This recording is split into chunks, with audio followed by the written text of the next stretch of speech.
Welcome to the Fish Nerds. This show about fish, fishing, and eating fish. That's always interesting. Usually funny. And mostly true.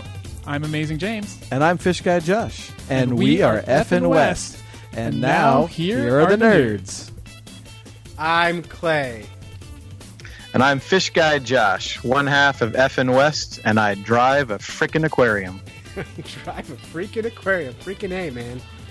I love that you drive an aquarium. It's a great tagline on my Instagram page. I bet it is. I know every time I see the picture of your mobile fish exhibit, I think we need one on the East Coast. Oh, I hear you. It's a really awesome program. I love doing it. It's my job is James does a lot with the entire program of mobile education here at the Park District, but I basically focus on collecting fish like baseball cards and driving them around to schools. It's pretty fantastic. It really is fantastic. So just kind of to refer back, for those who don't know, Fish Guy Josh works at, where do you work? East Bay Regional Park District?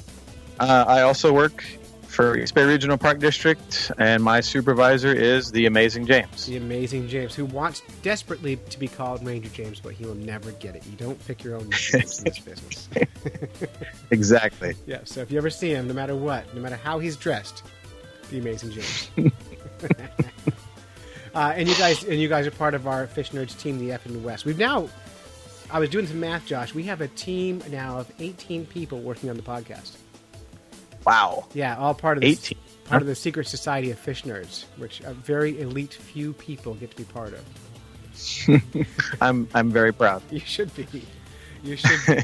Well, hey, we're here to talk about fish and fishing and eating fish and all things fish.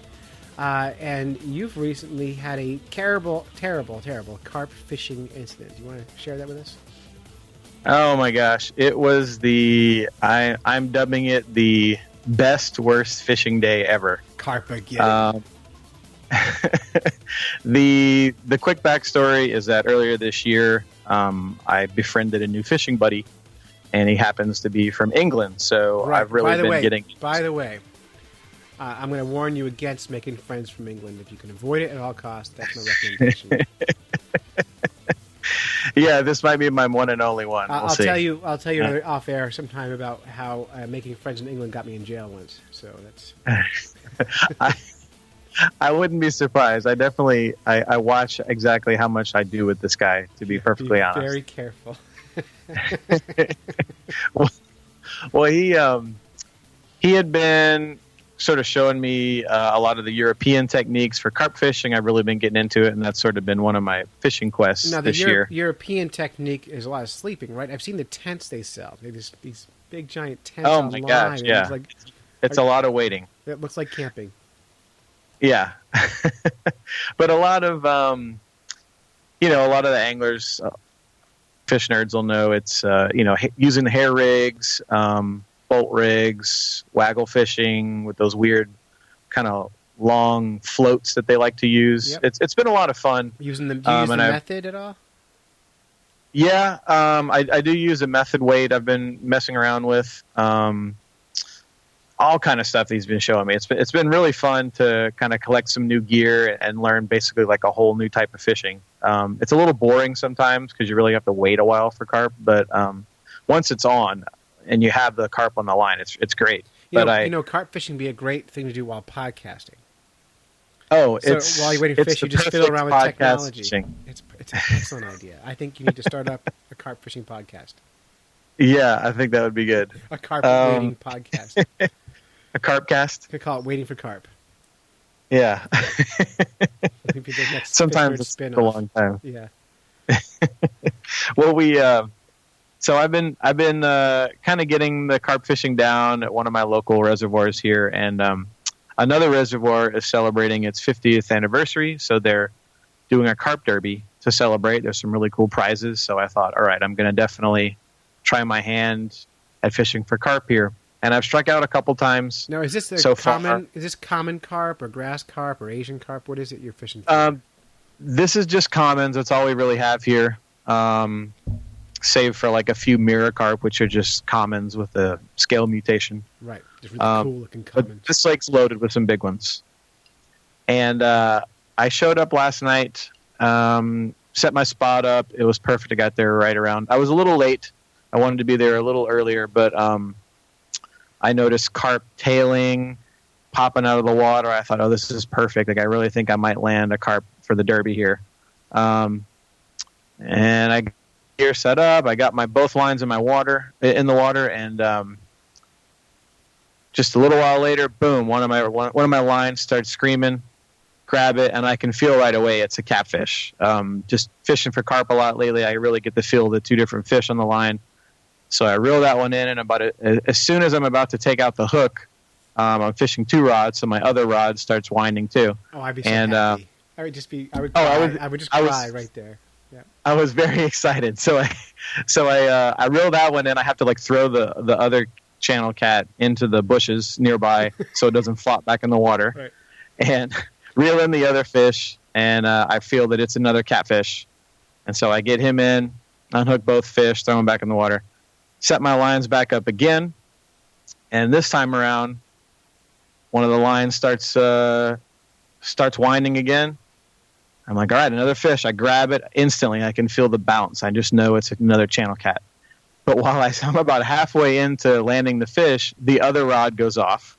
God. And so now I have one rod between my thighs holding the first fish, which I know is a catfish, and I have my second rod now, and I'm reeling that one in, and I can feel that it's a catfish too. So I have to manage to land both fish at the same time. Are you by yourself?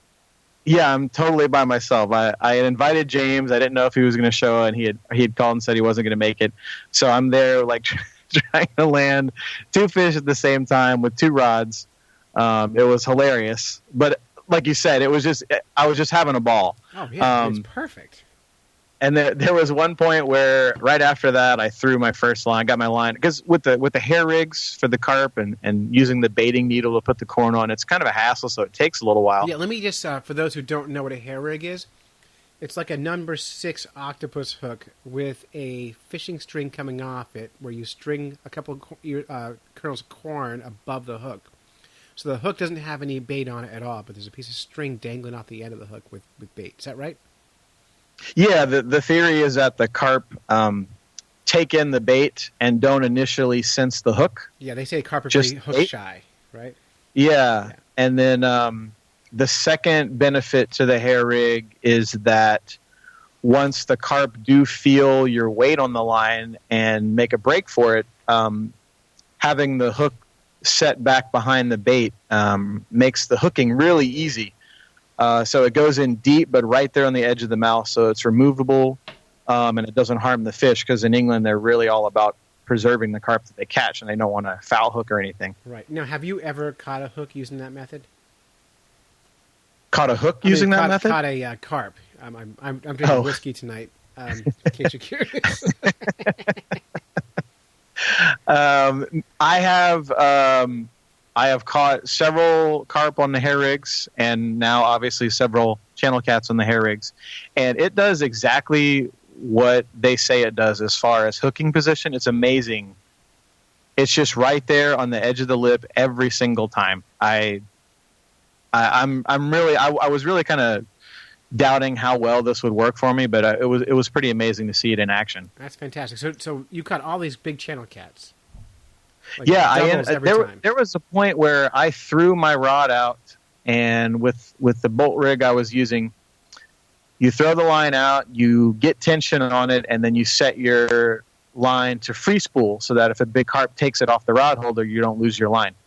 It took about 3 seconds from when the lure hit the ground or hit the water. I it and hit the free spool, and I instantly had another catfish on there. I think I ended up getting 10 fish in a little over 2 hours. Are you kidding? I would just not even care about carp one bit anymore. Well, the problem is you only win the trawling motor prize if you turn into carp. So you're not going to win the prize frustrated about that. Yeah.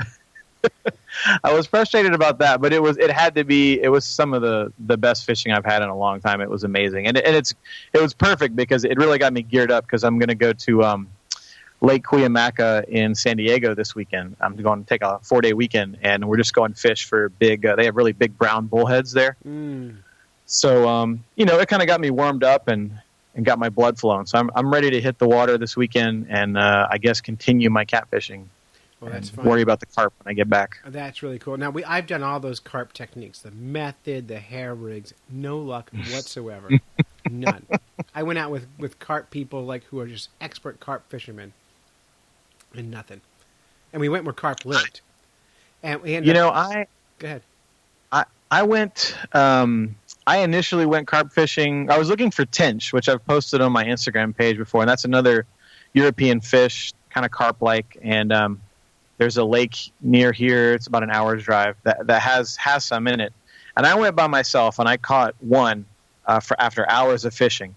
But when I took my English friend with me, and he showed me all these methods, I walked away with 5 versus my 1. So ever since then, I've definitely paid attention to what he said. And once I really started learning about the carp movement and location, that's when things really paid off. Because I hear you. Initially, I was just striking out, and then when I finally had a good day and saw that it wasn't the gear, it was my location, then it really started paying off for me. Well, it's almost always location. If the fish are there, you're probably going to catch them. Now, so I did all these techniques stuff, same as you, and I went with an expert, and then I went by myself, and I set up. All I had was a number 6 octopus hook on a trout rod.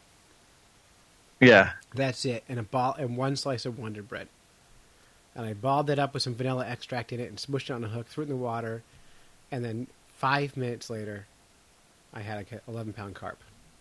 Nice. And that was it. I caught it on a 6-pound test. Took my pictures. We had to eat the carp because it's part of our quest, and that was okay. Yeah, easy. And by the way, I've never caught another carp. This is my only one ever. I'm definitely going to try that. That's another method that my English buddy told me with the bread just on the hook. Oh yeah, it works. And really doughy white bread. Yeah. Okay, I'm going to try that because I saw the carp popping up out the water, and I think if I just kind of sneak over there and use my long carp rod to throw that bread right by him, I think I can grab him. So. Yeah. Now I have a friend who fishes for carp, and he uses his name is Dominic. And he uses corn that he infuses with pineapple vodka. So he does the hair rig on the end of a method. Method is a flat sinker with chum around it, and hair rig on the end of that with infused corn, and that's his carp technique. That's his. He swears that's the best.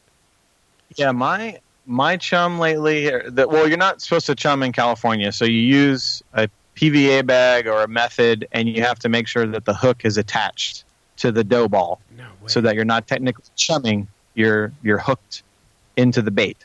Wow. And so instead of the flat method, I have one that's got a lot of grooves in it, so it holds the pack bait well. And the one that I love using because it doesn't make my hands stink, really it smells awesome, is I do panko crust and powdered strawberry jello.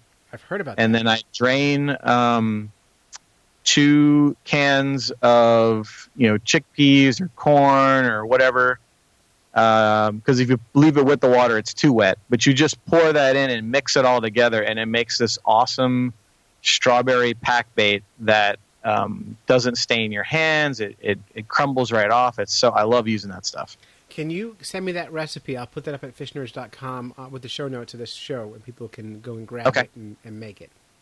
And then they can report back. And I'm going carp fishing this weekend on Saturday. I may try that. But I'm not going to hair rig.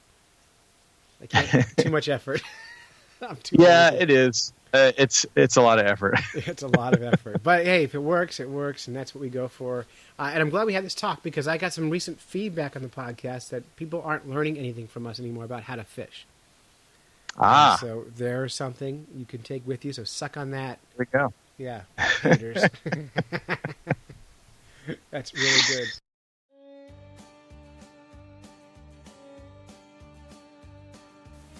Up next, we have Jack Danos. Jack Danos is inventor of the fish call. Have you heard of this thing? I have heard of it, mostly through you. Yeah, well, I'm excited to hear. He's from Louisiana. He's practically your cousin. Practically, of course. I mean, everyone in Louisiana is cousins, right? I think that's Alabama, maybe. Alabama, for sure. Yeah.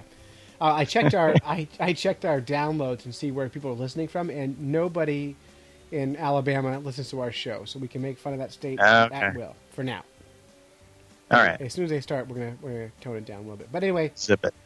Jack is from the Fish Call. He's a teenager, and he was on the show last year, kind of presenting it with Kessler. And he had a successful campaign, and he won. And he this past Friday night was on Shark Tank. Sweet. And so we're going to hear all about his adventures in Shark Tank. I'm not going to push too much into the Fish Call and what it is and what it does, because we already have that show. And you can go to fishnerds.com and listen to that show whenever you want to.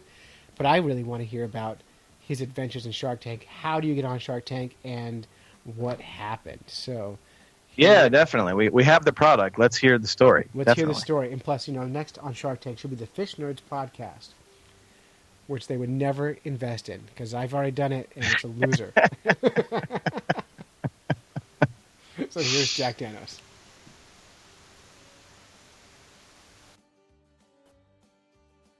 We're hanging out here with Jack Danos, creator, inventor of the Fish Call, now by Tactibite. We're going to find out what that means in a second. Jack was on the show last summer when he was winning his Kickstarter campaign, and last week he was on Shark Tanks, and he won. So, Jack, welcome to the show. Hey, how's it going? Hey, good. And it's just me tonight, just the two of us. So, Jack, can you take us through the whole thing? First of all, briefly, what is Fish Call by Tactibite? So, basically, it's an electronic fish attractor, and it helps you catch more fish. That's it, simple. It's like a big bobber that puts a pulse of noise out. My favorite sound I read about was the scared shrimp sound. I like that one the best. Yeah, a lot of people like that one. I think the name of it really sells it. So, but I really want to hear about the Shark Tank episode. First of all, how does one get on Shark Tank? I'll tell you, it's a long process. Basically, you start by applying for the show. You can either send an email to them with, just kind of some info about yourself and your product, or some people attend open casting calls where you get a minute to pitch your product to one of the producers, I believe it is. Oh my God. And we just sent an email. We didn't go to the casting calls, although we have talked to people who have gone to the casting calls and gotten on the show, so that certainly can work as well. That's amazing. And it must be like a huge amount of competition to get on the show. So tell me what it was like when you finally got picked and you got word on that you were cast. Well, it's great, but honestly, you never really know what's going to happen, because first there are several cuts. 40,000 people apply for this show every year, and they only air about 120 of them. So, it's a big cut down process, and every step of the way is another cut. So, when you finally find out that you're airing, it's great, but there's still when you finally find out that you're filming, it's great, but you still may not air. So it's until you see yourself on TV, you really don't know if you're going to air or not. Because, you could always get preempted or anything like that. They could move you. Wow. They could cancel you at the last minute. So it's, we didn't know if it was going to happen or not until we actually, saw ourselves walk out there on TV. What was it like rehearsing? Did you have to work with producers on your pitch, or did you already have that down before you walked in the door? Pitch we had down, which is the first probably minute and a half. Mm-hmm. We say, I'm Jack and I'm Jeff, and our product is the Tactibite Fish Call. All that we had down, but the rest of it is totally real. It's unscripted. It's you walk in there and the cameras are rolling until you walk out. There's no, oh wait, let me say that again. I didn't mean to say that like that. It's real. That's remarkable and so good. And it must have felt so good to get the offer at the end. Now, I thought Damon John was going to make the offer and you were going to go with him. Why didn't you take his offer? Well, his offer was for twice the equity. Oh, so he was taking more of your company. Than Robert was. Yeah, he wanted 20%, and Robert offered us the same amount of money for 10%. So, I mean, the choice was pretty clear with that. Oh, that's amazing. Now does Robert fish? Robert, I think he does fish a little bit. I know that Damon is more of an avid fisherman, but we are hoping to get out on a fishing trip with Robert at some point. Now, does the whole thing kind of blow your mind a little bit? What do you mean? Like the fact that you took this product, you're 17 years old, from conception to Shark Tank, which in theory means huge success. What does that feel like? Yeah, it's amazing. It's incredible. I certainly did not expect it. Obviously, it was something that we were hoping for and kind of, aiming towards, but in terms, what are the chances that, we're going to make something that, first of all, we can catch fish with. Then somebody, the cool thing about it is we sell it, our customers are catching fish with it. They're leaving great reviews. And then we go on Shark Tank and they like it too, and we get a deal. So, that whole thing is just, it's incredible. It's an incredible process. Well, I mean, congratulations on your success. And tell me, what's it been like, I want to say at school, but you're homeschooled. So what's it been like walking around the halls of your home since winning Shark Tank? I've been kind of in the office a lot. I haven't gotten out much. We got a lot of orders to fulfill. But I will tell you that I was eating lunch today at a restaurant, and the manager of the restaurant came over and was like, "You were on that show, weren't you?" I was like, "Yeah, I was." Did he buy you lunch? No. Oh, screw him. We had already bought lunch there. I mean, it's so cool. And it's funny. Yesterday, my dad was catching a flight, and the Southwest attendant stopped him and was like, "Can I take a picture with you? I saw you on that show." But then she wanted to know where I was because I wasn't with him. So that was funny. Because you're kind of the famous one of the two. Yeah, I mean, I don't know. We were both on TV, so it's a pretty big deal. And I saw you posting pictures up online of the big party at your house. So your family must be really proud of you. They are. It's great. It's cool because the whole family does work on the business. Mm-hmm. My older brother fulfills our orders. My mom's our CPA. My younger brother helps out with our marketing and stuff like that. So it's really cool to see and for it all to come together. That's cool. Now, are you the favorite son now? I don't know, but they don't really pick favorites. No, they're not telling you, but you are. So on Shark Tank, you win. Do you sell a ton of product over the weekend? Yeah, it's been great. We saw a huge spike in traffic on our site. I looked one time and we had, on Friday night, we had like 5,000 people on our site at once, that just in that moment. Mm-hmm. So it definitely peaked Friday night and, going into Saturday morning, and then, it stayed strong Saturday. Now it's kind of on the decline. Of course. We have less, but we're still doing great. It's been great. Oh, well, congratulations. Really cool. What's the next big thing? I can't tell you that. Top secret stuff, huh? It is. And what is Tactibite? So Tactibite's our company name, our brand name. So I know that we started out originally with just the fish call, and then we moved to the fish call by Tactibite. But, now everything is just Tactibite fish call. So that's what we're going with now. And that way you can diversify and sell more things? Yeah, not that there's anybody else with the fish call, but yeah, exactly. So in case we want to sell the Tactibite, bass lures or whatever it is, we can kind of build off that brand. Oh, it's amazing. Listen, I'm going to let you go because my connection's kind of funky. But Jack, thank you so much for coming on the show. Where can people buy the fish call by Tactibite?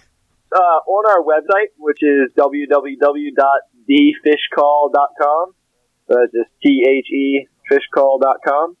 And then we have also got a phone number on there if you'd want to call in and order instead of placing it online. And we are in a few retail stores, a few smaller ones. So we've got a page on our site where you can check those out if you've got one in your area. Okay. And we'll put a link on fishnerds.com and a link to Jack's interview from last summer. Jack, thank you so much, and congratulations. Thank you.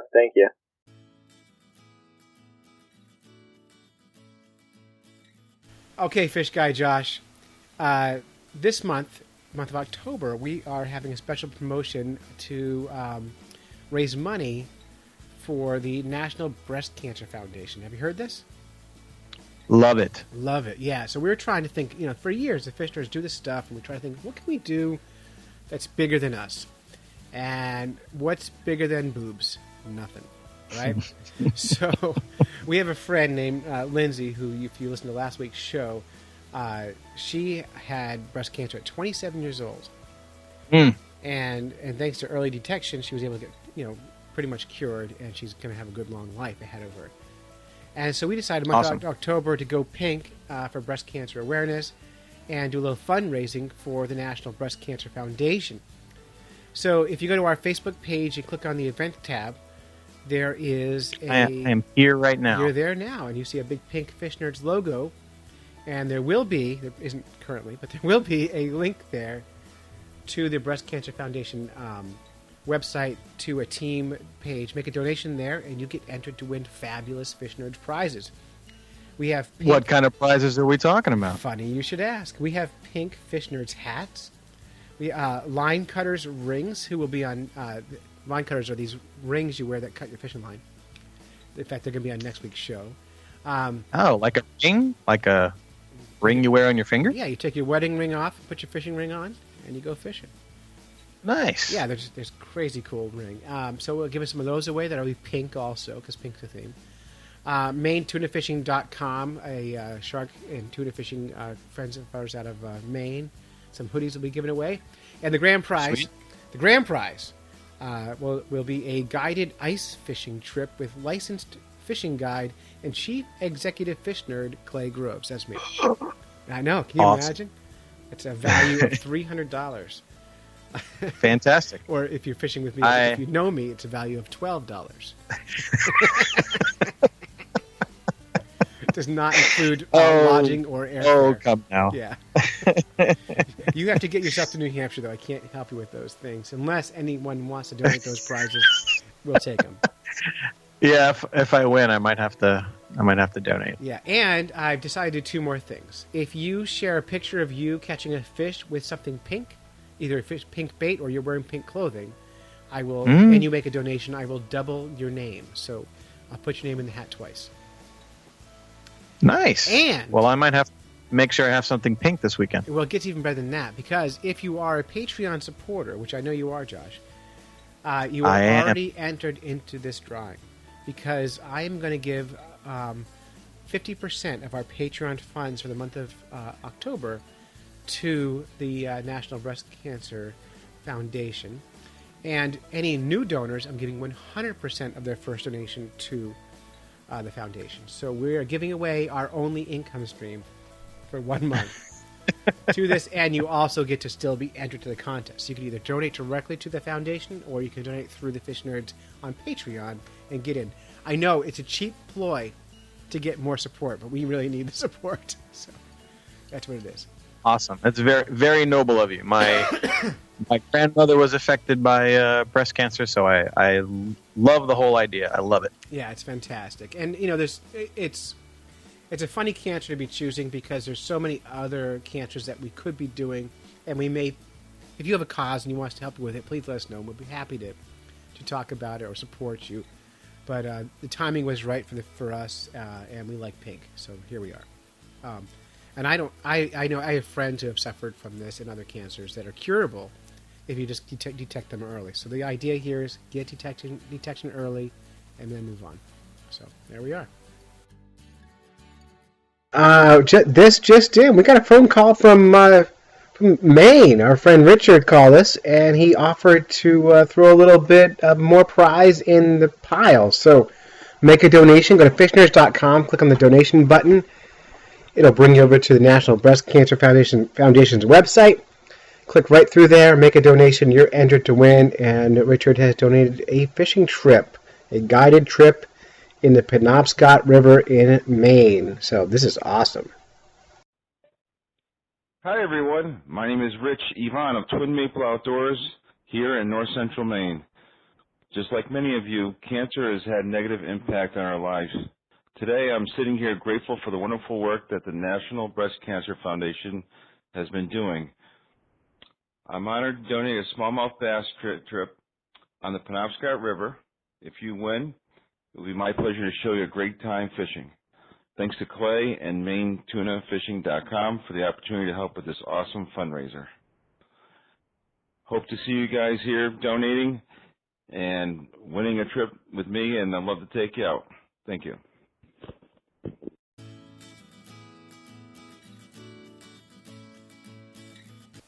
Let's talk about what fly fishermen can do while pooping. Before I even read this article, this is a real thing, by the way. Before I read this article, it's real. It's a real thing. I'm in love with the title of it. This is a real thing. Fly fishermen are known to be uppity, and so once in a while, you'll get something that makes you remember that we are all the same. We're all fishermen. We all fish. And this is from a blog called The Wade. And I'll post links on our Facebook page and on our fishnerds.com. But the article title is 4 Things Fly Anglers Can Do While They Poop. I haven't read it yet, so I'm going kind of blind into this. And I'm going to ask Josh. Josh, what do you do when you're pooping? I usually, well, it depends. You know, if it's an emergency, I'm in and out as quick as I can. Yep. If it's in a public place, of course, short and sweet. And, if you're at your house relaxing, there's a reason people have magazines in their bathroom. Yeah. I'm going to tell you a quick story. I was once driving out to the Connecticut River to go ice fishing. It was about 3 years ago during our quest to catch all the fish in New Hampshire. And it was about negative 20 degrees out with like 50-mile-per-hour winds. But just, I don't know, Josh, you're from Louisiana, right? Yeah, Louisiana. Yeah, so you don't know the kind of cold I'm talking of. But this is the kind of cold that would kill most people. But I was going to go fishing because I had time. And I'm driving out in this rural road, and there's nothing for miles, and I have to go number 2 in a terrible way, the kind of way where you can't wait anymore. And we come across this. When I say we, I mean I come across this little gas station, self-serve gas station with an outhouse right there. Porta John. And so I run in as fast as I can, and I close the door, and it's so cold. It's unbelievably cold, but it's an outside thing. And the wind blows just right, and the door flies off and comes off the hinges. And so I'm sitting there on the toilet, pants down, in front of the highway, there's no door on the thing at all, and I'm midway through, about to go fishing. And man, I was so happy. I still completed the job. Yeah, so. And no one seemed to stop. Blew the doors off, huh? Blew the wind. That wasn't me. It was the wind. So, true story. Yeah. All right. But fly fishermen are a lot, they're a lot classier than I am. And by the way, we have a new fly fishing correspondent, Rich Collins, who submitted this article to us, and he is determined to teach me to fly fish this year. So this is his article. And I eagerly await this story of him teaching you, that is. I fly fished 2 days ago, and I caught a yellow perch. Nice. Yeah. And I got made fun of for it, but I landed a fish, so that's a win. All right. I caught it, damn it. Shut your pie hole, I caught a fish. All right. So number 1. Well, go ahead. I will preface this and say I did my due diligence as a co-host, and I have read through all of these articles. Excellent. You are now winning. I am ready to go. All right. So, number 1, recommendation is watch a short film. And the question I would ask you, Josh, is what movie would you watch while dropping a deuce? I should say, too, my wife hates the phrase dropping a deuce. I guess if we're talking about fishing videos, which he is in this article, I guess it would be only fitting to maybe watch some sort of video about fishing for catfish with stink bait, maybe? Stink bait would be really a good choice. I would watch Fishing with John. Have you seen Fishing with John? No, I have not seen Fishing with John. Well, I recommend Google it, but it's really good. I'm writing it down right now. Yeah, it's actually a real TV show called Fishing with John, and this guy is focusing on named John fishes with like famous people like Willem Dafoe. In fact, he killed Willem Dafoe on an ice fishing trip once. So I recommend that if you got 22 minutes to drop one. Now, if you only have 30 that's seconds, also the other thing. How long do you want to be in there? Well, how long do I want to be, or how long am I allowed to be?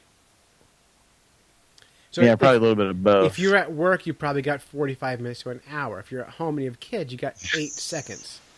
So it all depends on if I'm getting paid to do it or not. If I'm getting paid, it's an hour. So those are recommendations. Those are both very good recommendations. I like the stink bait concept.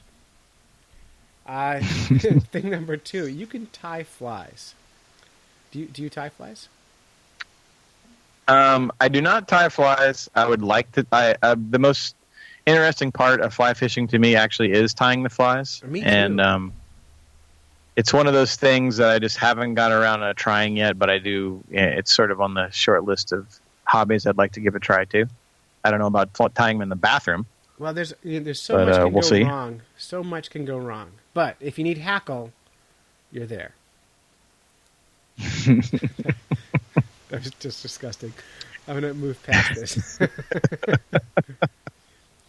He did say in the article that this one is the most inventive of his 4 things that he wrote down, and he mentions different ways you can utilize like the folding bathroom mirror to hold your vise and things like that. I think if you maybe found an old dentist chair on Craigslist or something, I think you could remind something there. Yeah, that would work great. Wait, now would you convert that dentist chair into a toilet? I don't understand. No, I think you would. I think your best bet is to utilize all those extendable arm tables that fold off of the dentist chair to hold the tools and equipment, and then somehow mount that to either your cabinet next to your toilet or something like that, I think. Okay, I was imagining a whole new design for just a more comfortable... When I read it, I definitely had... I thought, okay. You can just picture all these just like accoutrements just coming in on these swing arms. I mean, if you want to go all out. Yeah. Yeah. You never know. You never know. I'd start just at a desk first before I try tying flies in the toilet. I would say be level expert before you on the fly. It's that's too much. It's too much. There's a lot of he mentions a lot of funny things about watching where you drop hooks and stuff like that. So yeah, he's right. I'll wait till I master it. Yeah, exactly. I don't see flying ties in the toilet to be a thing unless I'm in a real hurry. So I have tied one fly that's caught fish. So I have gone from 0 to fishing, but it wasn't really tying a fly so much as tying a piece of green string to a hook. But it worked. Yeah. Best fly ever. Number 3, learn a new skill. Learn a new skill. All right, let's see. Like I mentioned before, I've accepted the fact that most people reading my life's work do so on the can. I'm honored. Fly fishing blogs, magazines, and books are a great way to better understand a new skill before you attempt it in the field. So what skills would you learn? Do you want to learn while incapacitated? Well, I think reading what he's saying here, it ties into watching more videos or reading more books. But if we're sticking with the fish theme, I mean, to be perfectly honest, I've probably learned a lot about honing my carp fishing skills while waiting to be finished, let's say. I've done the same thing, and I do a lot of planning from the toilet seat. I spend a lot of time on Navionics while I'm in the bathroom. It's not on here at all, but Navionics is a depth chart of lakes around the world. and I will just look at a lake and decide where fish might live. And I'll plot out where I'm going to fish. In fact, I even go so far as to plot out fish where I don't live. So I'll pick a place in the world like Lake Placid, New York, where I've never been, and I'll look at the depth charts and decide if I was there, where would I fish? That's my favorite toilet game. It's terribly nerdy. Plus, it keeps your fishing guide skills up to date, too. It is, which, by the way, my fishing guide skills are about at zero. I've never guided to this day. I'm licensed, but I haven't guided yet, so I have no skills. You're a whiz at yeah.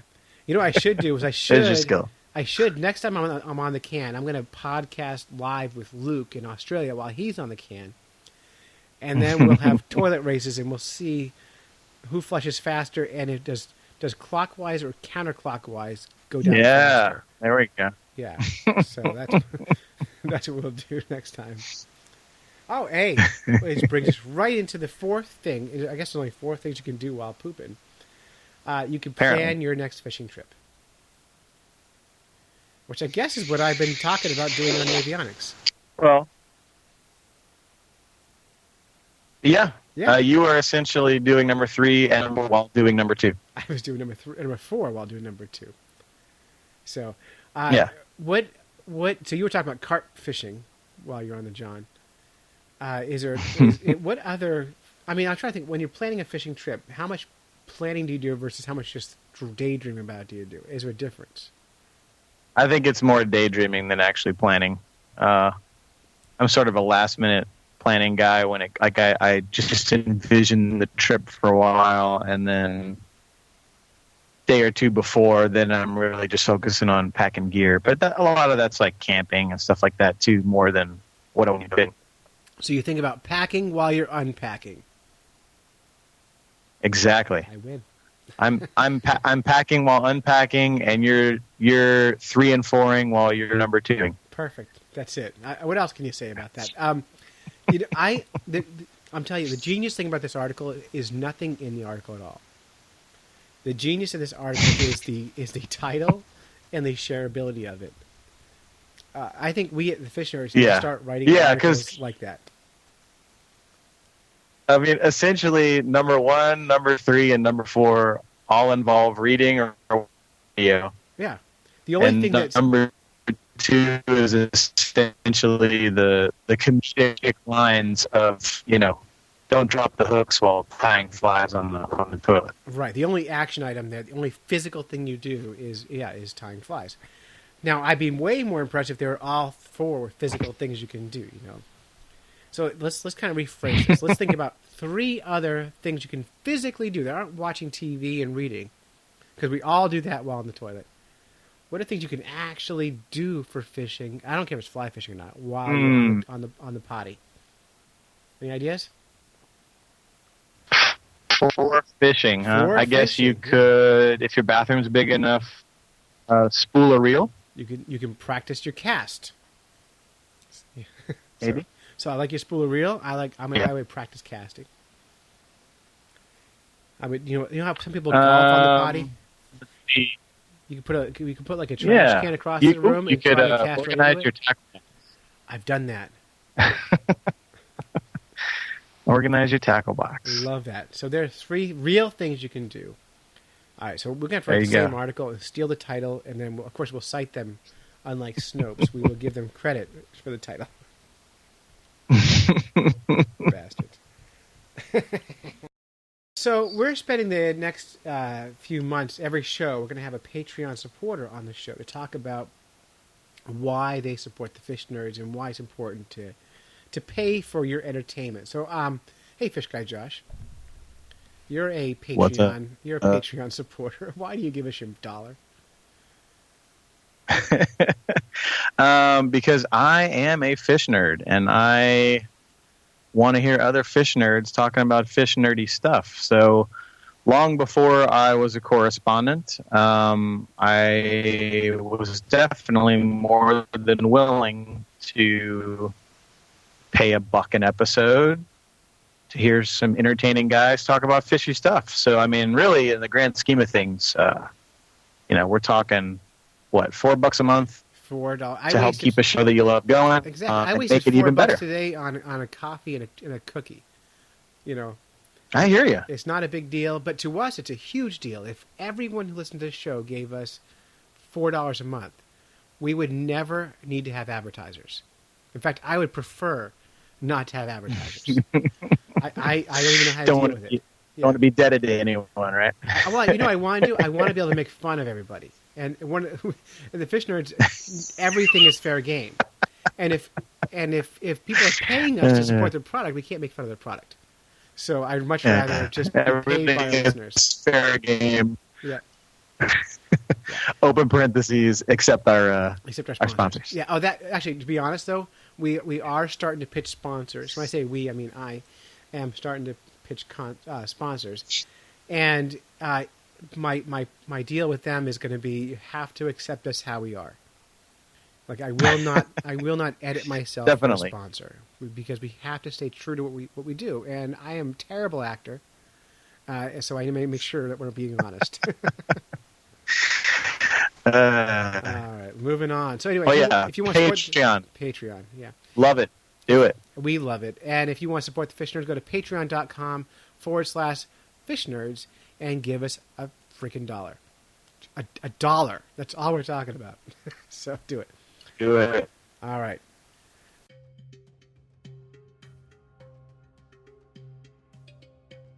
Fish in the news.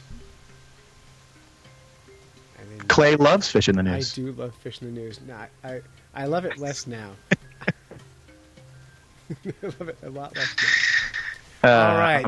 Headline: Man loses head of penis in fishing accident. Not while he's on the potty, though. Oh my God!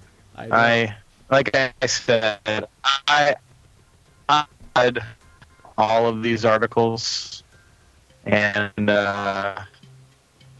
this one did not sit well with me. Okay, I'll just read it. A massive articles there. Oh, go ahead. Oh, go ahead. No, okay. A Massachusetts man may have some reservations about the Maine state slogan "Vacation Land." Thomas Rule of Taunton, Massachusetts, had to prematurely end his week-long trip to a lake in Maine after getting caught in a bloody mess. A freak fishing accident caused Rule to rip off the head of his penis. I don't think I've ever said that sentence before. Rip off the head of your penis. According to Rule, he and his girlfriend, Miranda Tate, were fishing when her line became entangled in the weeds and branches. And after whining and tugging, she was unsuccessful at freeing it. This is a quote now. She threw her pole down in a huff, demanding to leave, and in an attempt to salvage the evening, I went in after the hook. I now wish I had thought to reel in my own line, said Rule. After stripping down to my box shorts, I waded over to where the line was tangled, and I didn't notice that my line had drifted closer, and my hook was resting on the crotch of my shorts. God, I should have pre-read this article before I put it up. Getting frustrated with the tangle, Rule pulled on the wrong line and felt the hook stab into the head of his penis. By the way, this is why I'm a never nude, just for the record. As soon as you feel that anything, you stop all action. No movement happens. Immediately. There's no keeping tugging. There's no seeing what's going to happen next. You just freeze. So let's see what he did. I honestly thought something bit me, like a snapping turtle or something, and I sort of yanked the line out of reflex, and it dragged the barbs deeper in, said Rule. It wasn't until I reached down that I knew what happened. After screaming and pleading with his girlfriend, who thought he was overreacting, she reluctantly entered the water to bring him his knife, and he was able to cut himself free. By the way, just as a sidebar, how long before, I mean, like, how do you call the newspaper after this? Like, at any point, do you think, you know what I need to do? I need some press. Like, it just doesn't happen. Like, people don't think, I hurt my wang. I'm calling the newspaper. The world needs to know. Yeah, everyone, you know. I wonder if he thinks he's, like, doing the world a favor by, like, warning them. Like, this is his community service is talking about his way. So there's so many things wrong with this article. Everything wrong with it. First of all, the fact that it exists is crazy. Coca Joe is a small village past Moosehead, which, by the way, I love. Moosehead Lake in northern Maine, centered around a general store that was closed for the evening. Without cell service, the couple was unable to call for help. Carl Rogers, a gas station attendant in Greenville, Maine, was shocked when the couple sped into his parking lot. Now, Greenville, Maine is on Moosehead Lake, so this article is a little bit off on what's what here. That's where I stay when I go to Moosehead. Okay. Apparently, in a panic, the guy's... There's a lot off with this article. Yeah. Apparently, in a panic, the guy's girlfriend sped towards town, and by the time they reached my station, the dude had gone into shock. Of course he was in shock. I saw their new Prius when they pulled in, and man, I never seen so much blood in my life. And it soaked right through the passenger seat. We called 911, and they airlifted him to Bangor right out of the parking lot here. Wow. Now, at this point, if I'm a reporter, I'm done with this story. You don't need more stuff. But it goes on, because it's your lucky day. Dr. Mark Gerard, a surgeon in Bangor Medical Center, said he had never seen anything so violent happen to a man who was fishing. Right. By the way, if you have seen more violent things about fishing than this, you can call 607-378-FISH and leave us a voicemail and share that with us. His effort to free himself did more harm than good, and he will require plastic surgery to regain full functionality of his penis. How much we can do to restore a normal shape will really depend on what type of insurance he has. Do you buy special, insurance for this? What doctor would say, what kind of insurance do you have? I'm sorry. Yes. God. Yeah, I love that line. Oh, my God. How much you had in the meantime, we've warned him not to think of anything sexual that might excite him. Even the next one. Is this real? I'm starting to wonder if this is a fake article. It's a terrible, terrible article. Of course, we'll have a link to that article up on our at fishnerds.com, and you can read all about what can happen if you take your pants off and why you should never, ever take your pants off again. Ever. Yeah. Good luck reading this article. All right. And next article, speaking of penises, coral reefs flourish thanks to fish pee. You see, they're all related, Josh. I see. Yeah, and by the way, I put this up for you because I know you know about this kind of stuff. Getting peed on is a good thing, at least for coral reefs, scientists have found. When fish let loose, they release phosphorus into the water, and this combined with nitrogen excreted from their gills is crucial for coral reef survival and growth, according to recent studies. Do you know anything about this already? I have not read about this prior to this article. Okay. It was an interesting read. Well, feel free to share stuff. You know more about this world than I do. You're a diver, right? Yeah. Yeah, definitely love diving. You definitely love diving, and so you've seen things, and I have not. So, all right. Now, new research shows just how much this fishy waste matters. When scientists studied areas with heavy fishing, they found that almost half of the key nutrients needed to maintain a healthy reef ecosystem were missing. So, when you think of overfishing, you never think about what happens when there's less fish waste in the water. So this is kind of a new reason to be very careful how you overfish. I would, in a million years, never have come up with this. No, it's interesting. I will say that reading the article, it's not the sole reason that a reef is in trouble is overfishing and now fish aren't peeing anymore. Mm-hmm. I don't think that's it's the major reason. the main problem. Yeah. Now, can we help by just peeing off our boats? I don't. I think that would really be based on how much phosphorus we have in our pee. And how much phosphorus is in your pee? I have no idea. Well, that's why I study fish instead of my pee. Yeah, good idea. Yeah, it was interesting. He talked in the article about how he went about the study, and they put fish in plastic bags that they collected, and measured the amount of phosphorus and nitrogen that was excreted into the water, which is a neat way to make that measurement. However, I don't know if the fish are if they're secreting more or less than they normally would. So I don't know how accurate that is. But right, so let's imagine you're a fish in a plastic bag, and you have to pee really bad, and you're thinking, you're swimming around in circles. You're going, oh God, I gotta pee, I gotta pee, I gotta pee, I gotta pee, and you know you're in a small. I got 1 pint of water. I'm not going to pee in the water. I'm not going to shoot. I got to pee. All right, fine. I'm going to pee. And then you pee. You're like, I feel better. Oh, no, I'm swimming in pee. Exactly. It's terrible. I imagine exactly. Like if you're ever a prisoner like on a spaceship in a little cell with no bathroom, you go through the same thing. Like, oh, God, I got to pee. Like exactly the same thing. Mm-hmm. When I read this, all I could think about is that poor fish. Which is, I know it's silly. Peeing in his own little pool. Yep, I'm in my own pool of pee. It's like peeing in the bathtub. Great idea when you're 6, but when you're 43, it's very bad. Or at least you don't talk about it anymore. So, but essentially, they did all this experimentation. They found out that pee actually adds value to the reef. Yeah, the pee and the nitrogen from the gills apparently is recycled back into the corals, and I guess the fish hiding in the reef throughout the day or night, depending on when they're hunting.